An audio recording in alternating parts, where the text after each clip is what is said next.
Welcome. In this video, I'll tell you how to create a Gmail account without phone number. Let's begin. First, open any web browser you prefer. I am using Chrome.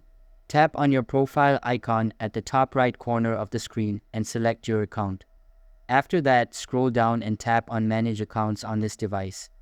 Then tap on Add Accounts and continue. Select Create Account and choose for Work or My Business. Enter your name and click Next. Then enter your birthday, month, and year and select your gender. These can be random, so write as you like. Create an email address and click Next. Now create a password and click Next. You will be asked to enter a phone number for verification. This step is only to check if you are not a robot. You can use this verification number for multiple accounts. Enter the verification code, then tap Skip twice, accept the terms, and finally tap Yes, I'm in. That's it for this video. Thanks for watching.